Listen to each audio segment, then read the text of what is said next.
organisasi yang wilayahnya berada di Asia Tenggara.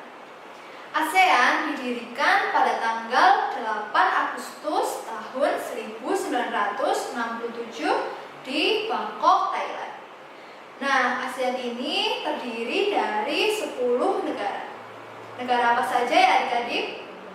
10 negara tersebut yaitu Indonesia, Malaysia, Singapura, Thailand, Filipina, Brunei Darussalam, Vietnam, Laos, Myanmar, dan Kamboja. Tahukah kamu adik-adik bahwa Indonesia merupakan salah satu pendiri ASEAN loh? Nah, Indonesia bersama negara-negara lain seperti Malaysia, Singapura, Thailand, dan Filipina mendirikan ASEAN ini adik-adik. ASEAN memiliki beberapa tujuan. Di antaranya bertujuan untuk meningkatkan pertumbuhan ekonomi, bertujuan untuk meningkatkan keadaan sosialnya, dan juga bertujuan untuk kebudayaan anggota negara-negaranya. Untuk mewujudkan tujuan tersebut, ASEAN melakukan beberapa kerjasama antar negara di berbagai bidang.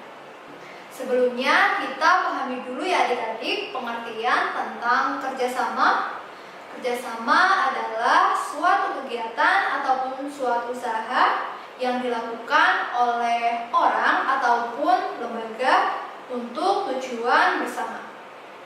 Kerjasama ASEAN dilakukan di berbagai bidang seperti ekonomi, sosial budaya, politik, dan juga ilmu teknologi.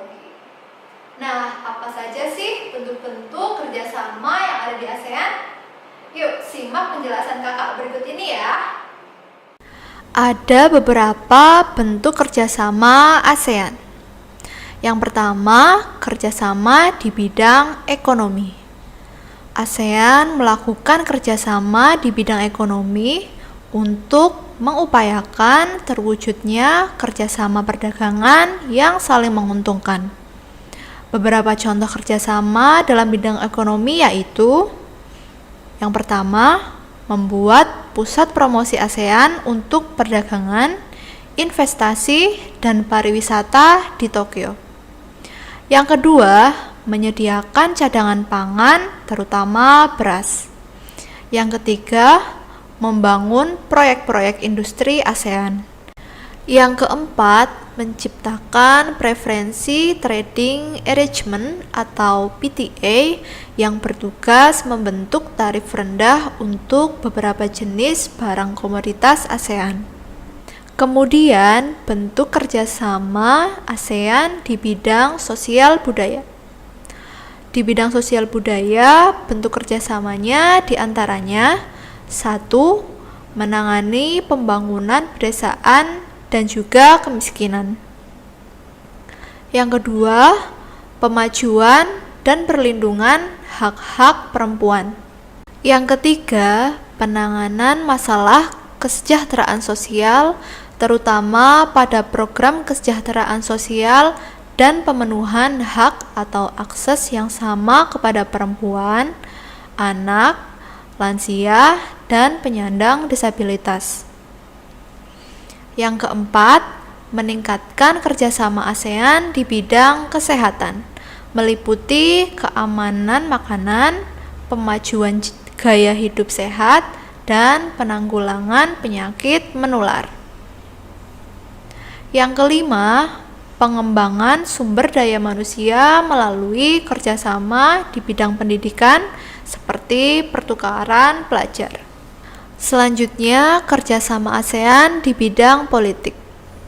Kerjasama ini diantaranya: yang pertama, menjaga kedamaian masing-masing negara dengan memberlakukan perjanjian kawasan damai, bebas, dan netral.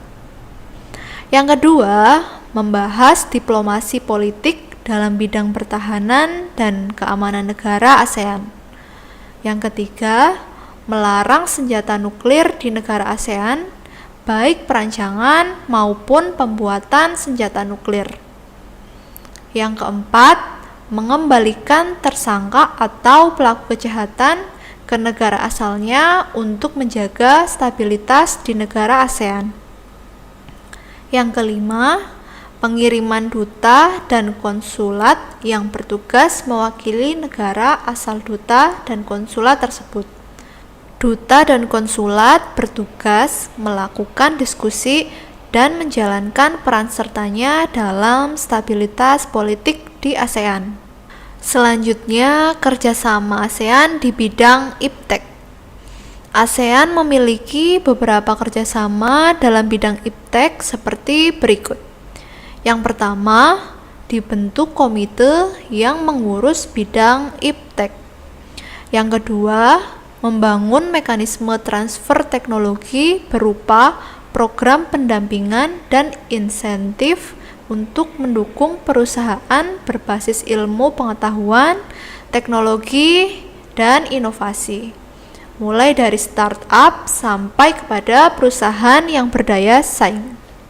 Yang ketiga, menyusun kerangka kebijakan dan panduan dalam rangka memperkuat kolaborasi antar akademisi, lembaga litbang, dan sektor swasta untuk menciptakan ekosistem yang efektif untuk mendorong komersialisasi hasil litbang dan transfer teknologi.